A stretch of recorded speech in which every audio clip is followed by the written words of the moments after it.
അപ്പോൾ നമ്മൾ സാമ്പാർ വെക്കാൻ വേണ്ടി കുറച്ച് പിഴുപുളി എടുത്ത് വെള്ളത്തിലിടുന്നുണ്ട്. അപ്പോൾ സാമ്പാർ വേകുമ്പോഴത്തേക്കും നമുക്കത് പിഴിഞ്ഞൊഴിക്കാമല്ലോ.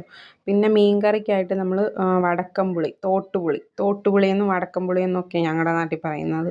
എന്തോ നിങ്ങളുടെ നാട്ടിൽ പറയുന്നത്, മറ്റേ കറുത്ത പുളി ഉണ്ടല്ലോ അതെടുത്ത് വെള്ളത്തിലിടുന്നുണ്ട് കുറച്ച്. രണ്ടിലും ചൂടുവെള്ളം ഒഴിച്ച് വയ്ക്കുന്നത്, അപ്പോൾ പെട്ടെന്ന് ആവുമല്ലോ.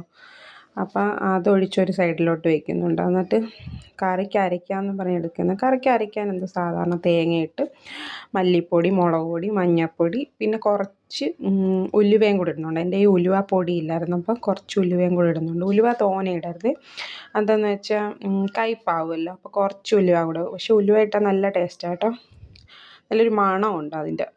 അപ്പോൾ അതും കൂടെ അരച്ചെടുത്തിട്ട് നമുക്ക് കറിക്കും കൂടെ അടുപ്പത്തേക്ക് വയ്ക്കാം. അപ്പോൾ എൻ്റെ വീഡിയോ ഇഷ്ടമായ എല്ലാവരും ചാനലൊന്ന് സബ്സ്ക്രൈബ് ചെയ്യണേ കൂട്ടുകാരെ.